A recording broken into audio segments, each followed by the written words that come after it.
বন্ধু, আজকে যে বিষয়বস্তু নিয়ে আসতে চলেছি সেটি হচ্ছে যে 27শে জুলাই যে শনি বক্রি হবে এবং সেটি কিন্তু উত্তর ভাদ্রপদ নক্ষত্রে সে গমন করবে। মিনের ক্ষেত্রে কিন্তু তিনটে নক্ষত্র, আমরা সবাই জানি মিন রাশিকে তিনটে নক্ষত্র, পূর্ব ভাদ্রপদ, উত্তর ভাদ্রপদ এবং রেবতী। তার এই নক্ষত্রটি যখন সে বক্রি প্রদান করবে সে কিন্তু শনি কিন্তু ঢুকবে হচ্ছে মীন রাশির ঘরে, থাকবে সে উত্তর ভাদ্রপদ নক্ষত্র, মানে নিজস্ব নক্ষত্র সে বিরাজমান হবে। তাই বিরাজমান যখনই হবে কোন কোন রাশির ক্ষেত্রে শুভ অশুভ ফলটা ফ্যাক্টর রয়েছে, কিন্তু এই যে বক্রতার জন্যে শনির যে বক্রতা হবে, এই বক্রতা আসলে কি ফল দিতে পারে। বক্রি মানে হচ্ছে, আগে এটা বুঝতে হবে বক্রি গ্রহ মানে কি, বক্রতা মানে কি। ধরুন যদি আপনার ক্ষেত্রে দেখা গেল আপনার এই শনি গ্রহটি আপনার রাজকারক গ্রহ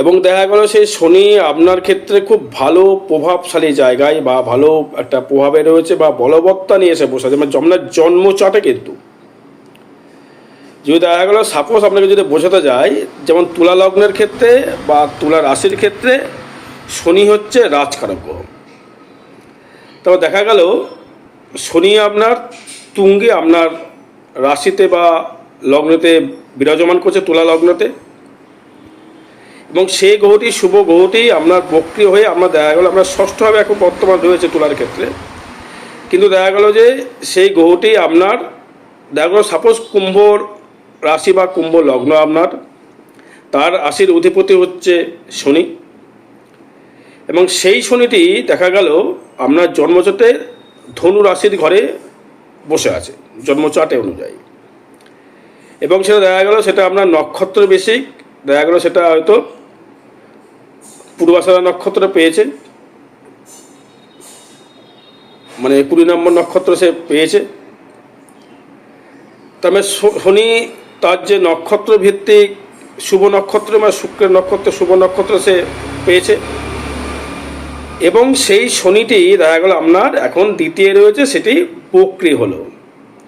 মানে শুভ গ্রহ যদি বক্রতা হয় সেই গ্রহ সিস্টেমেটি সে অনুযায়ী সেই গ্রহটা বেশিক্ষণ সেই জায়গায় দীর্ঘস্থায়ী হলো। দেখা গেল সাপোজ বলছি, জিনিসটা হলে বোঝাতে পারবো আপনাদের। ধরুন আপনার বাড়িতে মা লক্ষ্মী বিরাজমান এসেছে, বা একটা প্রভাবশালী ব্যক্তি প্রচুর অর্থশালী নিয়ে এসে আসছে আপনার ঘরে ঢুকেছে, ঢোকার পরে যখন সে বেরোচ্ছে সে কিন্তু বক্রি হয়ে যাচ্ছে, এবং সে এটি বলছে আমি যখন যাব আমি কিন্তু আমার ঝোলাটা খুলে দেবো, সেখানে কিন্তু হরহর করে অর্থ পড়বে। যদি সে ব্যক্তি স্পিডে বেরিয়ে যায় তাহলে তো অর্থ কিন্তু কম পড়বে, আর সে ব্যক্তি যদি ধীরে ধীরে যায় বক্রমে বেঁকা হয়ে ধীরে ধীরে ধীরে ধীরে যায়, তাহলে সে গ্রহটি কিন্তু আপনাকে অর্থটা বেশি পড়তে যাবে। বুঝতে পারলাম যে শুভ গ্রহ যদি আপনার জন্মচটা থাকে, শুভ গ্রহ যদি হয় আপনার, এবার সেটা যদি অশুভ হয় আপনার ক্ষেত্রে, সেটাও কিন্তু কষ্টটা কিন্তু আপনাকে ধীরে ধীরে দিতে যাবে, ফাট করে সে কিন্তু বেরিয়ে যাবে না। তাহলে এই শনির বক্রতার জন্যে কোন কোন রাশি লগ্ন একটা ভালো ফল প্রভাব পেতে পারেন সেটা আমার জন্মচাট দেখতে হবে। তবে আমরা যেটা বলবো ট্রানজিট ফল বা গোছর ফল বা অনুযায়ী যদি আমি আসি, এই রেগুলার যে রাশিফল দেখেন সব কিন্তু ট্রানজিট, আপনি যখন জন্মেছেন সেটাও কিন্তু ট্রানজিট, এবং আমি যে বর্তমান ভিডিও বলছি এটাও কিন্তু ট্রানজিট। তার ট্রানজিট এবার দেখতে হবে শনি গ্রহ কোন কোন রাশি বা লগ্নের ক্ষেত্রে মিত্র এবং প্রভাবশালী এবং রাজকারক। কারুর ক্ষেত্রে দেখা গেল সেই শনি মারক, যেমন সিংহের ক্ষেত্রেই মারক, বৃশ্চিকের ক্ষেত্রেও তাকে মারক বলা যেতে পারে। তাহলে রাজকারক গ্রহ কার ক্ষেত্রে বলবো? তুলার ক্ষেত্রে রাজকারক গ্রহ শনি। যদি দেখা গেল আপনার তুলা লগ্নের ক্ষেত্রে দেখা গেল আপনার লগ্নে শনি আছে, সে বক্রি আছে, রাজকারক গ্রহ আপনার লগ্নে রয়েছে তুলা লগ্ন, তাহলে ব্যক্তির 83 বা 82 এর লাস্টে জন্মেছেন, তার দেখা গেল লগ্নে শনি রয়েছে, তবে তাকে স্ট্রাগল দেবে। যদি বক্রি হয়, যদি বক্রতা হয়, স্ট্রাগলটা বাড়বে।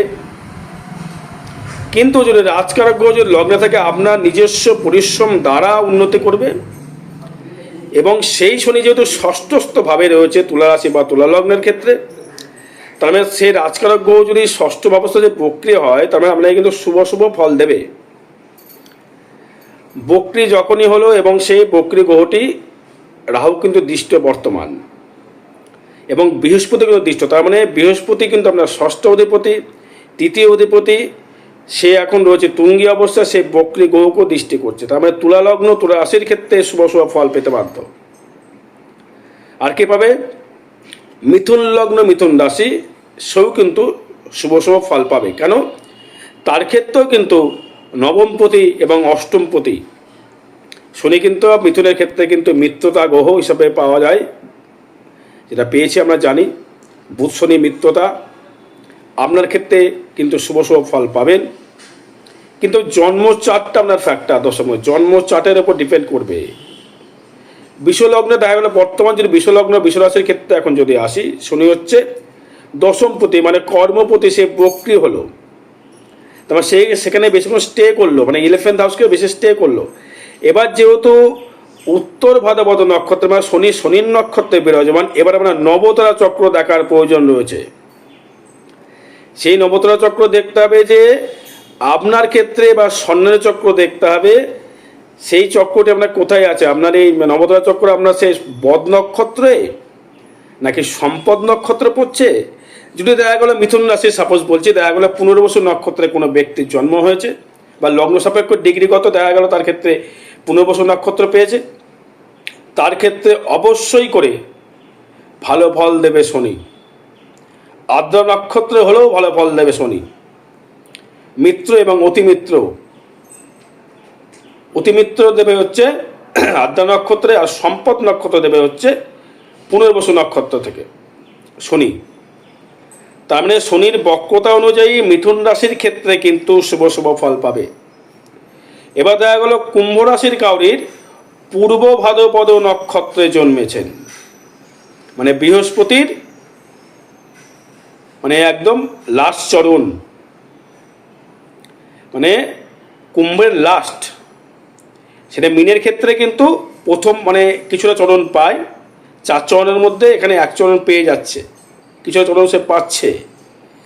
তার মানে কুম্ভের যদি পূর্ব ভাদ্রপদ নক্ষত্রে বৃহস্পতি দশায় আপনার জন্ম হয়ে থাকে, আপনি অবশ্যই শনির বক্রতা ভালো ফল পাবেন। সাপোজ দেখা গেল তুলা রাশির কাউরির বিশাখা নক্ষত্রে জন্মেছেন, শনির বক্রতায় আপনি ভালো ফল শুভ শুভ ফল পাবেন। যদি দেখা গেলো কর্কট রাশি, দেখা গেলো আপনি পুনর্বসু নক্ষত্রে জন্মেছেন, আপনি শুভ শুভ ফল অবশ্যই করে পাবেন। তাহলে এবার কন্যা রাশির ক্ষেত্রে কী ফল পাওয়া যাবে? কন্যার ক্ষেত্রে কি আসবে? কন্যাকে শুভ শুভ ফল পাবেন না। বক্রতা মানে হচ্ছে তার ব্যবসা ক্ষেত্রে নাই ড্যামেজেবল করবে ধীর গতিতে, নাই ডেভেলপমেন্ট করবে শনি। যদি দেখা গেলো আপনার নবতারা চক্রের শনি যদি মিত্র নক্ষত্রে থাকে বা সম্পদ নক্ষত্র থাকবে না, কন্যা রাশির ক্ষেত্রে হস্ত পাবে, চিত্রা পাবে। চিত্রা পেলেও 4, 5, 6, 7, 8 জন্ম সময় বিপদকে পড়তারি না, হচ্ছে না, ভালো ফল কন্যার ক্ষেত্রে পাচ্ছেন না। তুলা ভালো পাচ্ছেন, মিথুন ভালো পাবেন, কর্কটের বললাম। এবার যদি বৃশ্চিকের যদি বিশাখা নক্ষত্রে জন্ম হয়, দেখা গেলো বৃশ্চিক রাশি বা বৃশ্চিক লগ্নের ক্ষেত্রে যদি বিশাখা নক্ষত্রে জন্ম হয়, আপনি কিছুটা শুভ শুভ ফল পেতে পারেন। যাদের যাদের বৃহস্পতির নক্ষত্রে জন্মেছেন, বৃহস্পতির দশায় জন্মেছেন, তাদের ক্ষেত্রে শনি আপনাকে আশানুরূপভাবে শুভ শুভ ফল পেতে দিতে পারে, ট্রানজিট ফল। এবার আপনার দশা কী চলছে, আপনার জন্মজাত কী বলছে, আপনার নবাংশ কী বলছে, নবতারা চক্র কী বলছে, স্বর্ণের চক্র কী বলছে, সেটা দেখতে হবে। দেখার পরেই আমি আপনাকে বিচার বিশ্লেষণ করে বলতে পারবো শনি আপনাকে কী ফল দেবে। যেমন ধরুন মিনের ক্ষেত্রে শনির সাহায্যে চলছে, তার প্রভাবটা বাড়বে। যদি দেখা গেলো আপনার উত্তর ভাদ্রপদ নক্ষত্রে জন্মেছেন, আপনার টাপ বাড়বে, শনির সাহায্যে তো আপনাকে আরও বেশি ভুগতে হবে। এটা কোনো টান কোনো মানে চার দেখতে হবে না, ভুগতে আপনাকে হবেই। যদি আপনার মীন রাশি উত্তর ভাদ্রপদ নক্ষত্রে জন্ম হয় আপনাকে ভুগতে হবে।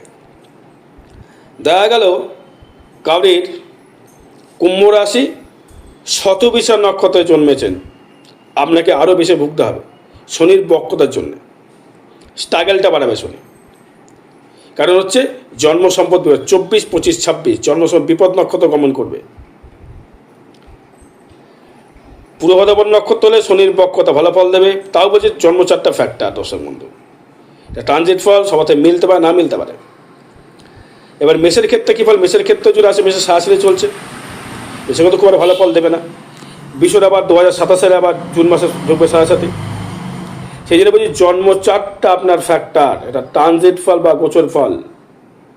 এবার আপনার কি ঘটবে? তবে এটা বলতে পারি, যেখানে নক্ষত্র নিয়ে কথা বললাম, পুনর্বসু আদ্রা নক্ষত্র, পুনর্বসু নক্ষত্র, তারপরে হচ্ছে বিশাখা নক্ষত্র এবং সাথী নক্ষত্র, পূর্ব ভাদ্রপদ নক্ষত্র এবং শতবিশা নক্ষত্র।